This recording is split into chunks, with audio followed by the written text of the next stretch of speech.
I am so fucking tired of people literally not understanding how discounts work. I think an important part of the problem is that the term discount can refer to 4 entirely distinct concepts. It's not complicated, however, and I think most people understand that there is a difference. But it's good to have these things straight. There is no formally defined discount terminology, so what I will now list is how I personally differentiate between the different categories. Firstly, we have markdowns. A markdown is a reduction in price that happens when the product has sustained a decrease in value, usually because it is damaged in some way. For some types of products, showroom models tend to receive a markdown by default, despite not being damaged. Markdowns are rare. Secondly, we have clearance sales. A clearance sale is a reduction in price that happens when the seller needs to get rid of a product as soon as possible. For example, because it's close to the expiry date, or because it is a seasonal product, or even to free up valuable shelving space. Thirdly, we have bulk discounts. A bulk discount is a reduction in price that happens when the buyer buys a larger quantity, like an entire box of a given product.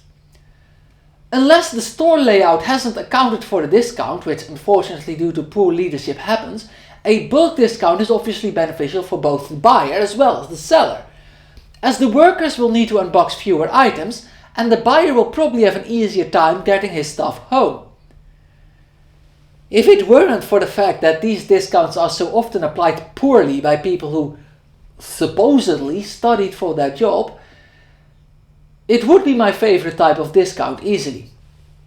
Ideally, these 3 types would be all there was.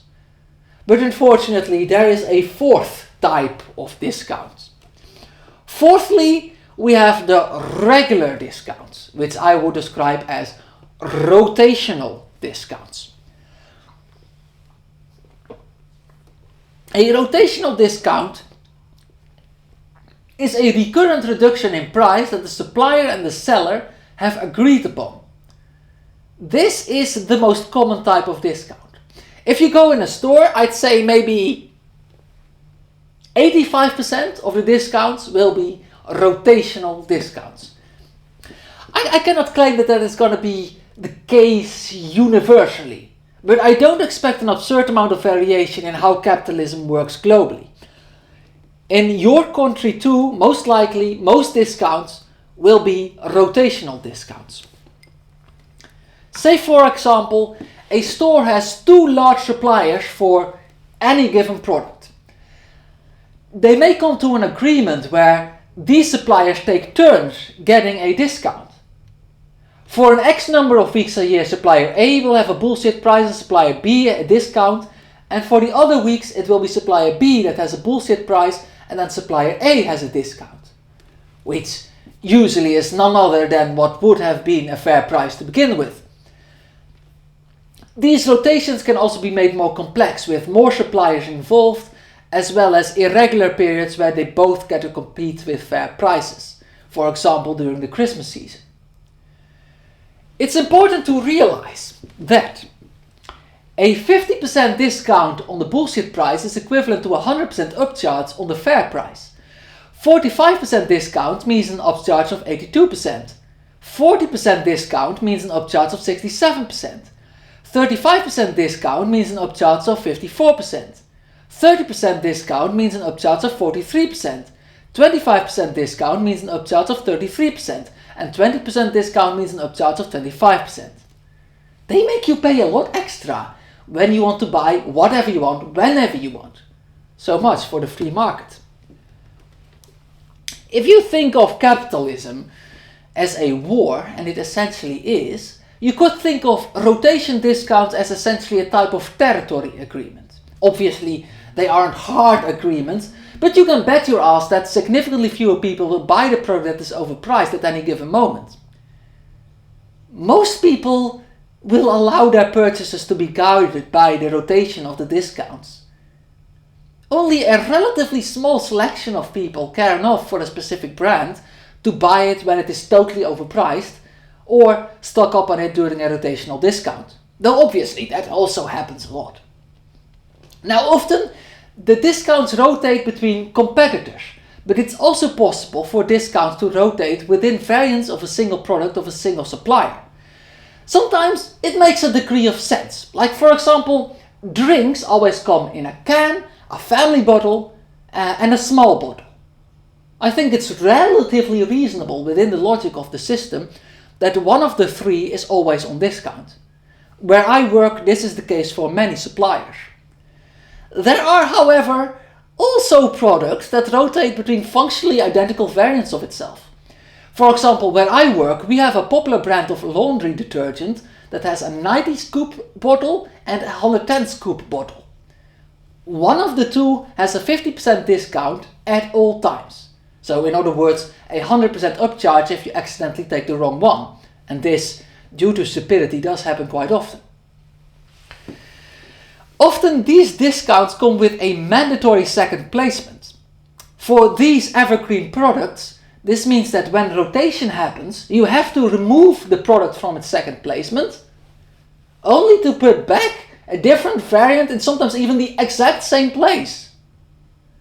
Because of this type of evergreen product represents a real cost that ultimately the customer will have to pay for. And of course, we as workers waste our fucking time for no good reason. Even if it were the case, by the way, that such discounts wouldn't typically come with a mandatory second placement, it would still be a costly endeavor because of how you have two variants in the first placement, aka the shelves, when a single variant would have sufficed, thus wasting valuable shelving space. In some cases, supply problems can cause the variant of the discount to be unavailable. This hilariously means that buyers will have to pay extra precisely because of the discount. This too can be thought of as a cost of discount rotation. Discount rotation can also be a cause of empty shelf in and of itself. Remember what I said a few minutes ago about people stocking up on items when there is a discount? Well, that's actually not something stores can adequately account for. Stores know very well that there will always be products that someone is going to take your whole stock of. But you obviously can't predict in advance which products that will be, since it obviously won't be all of them. Say for example, a product gets supplies on Tuesdays and Fridays. That's a fairly average hauling schedule actually. If someone takes your whole stock on Monday afternoon, it won't be back on the shelves until at least Friday afternoon. Obviously, you can prevent this by taking more risk and having more in stock at all times. But that means that more products will risk expiration and you will be having larger ambient backstock to attend to when the discount is over. Store managers are therefore disincentivized from doing this by their superiors.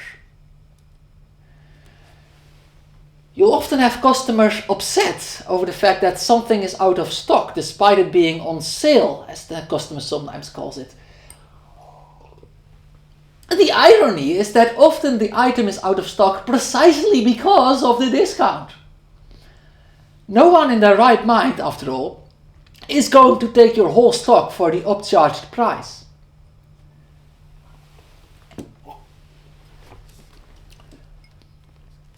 A solution I would suggest is giving discount products their own holding schedule separate from the class they are naturally belonging to, so that they can get restocked every day or at least something very close to it.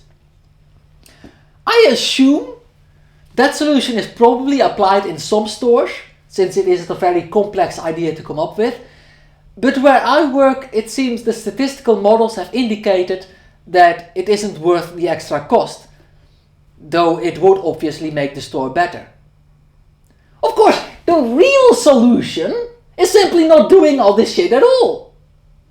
But that can't be done, since suppliers need discount rotation to hold on to their established place in the market, and stores rely obviously on their suppliers and must do their bidding to at least some extent. This is how capitalism looks like in practice.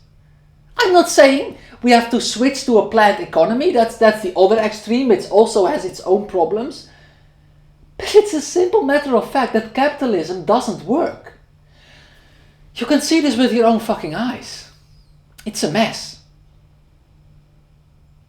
It never made sense in the first place. Like, of course selfishness doesn't lead to altruism. What the fuck?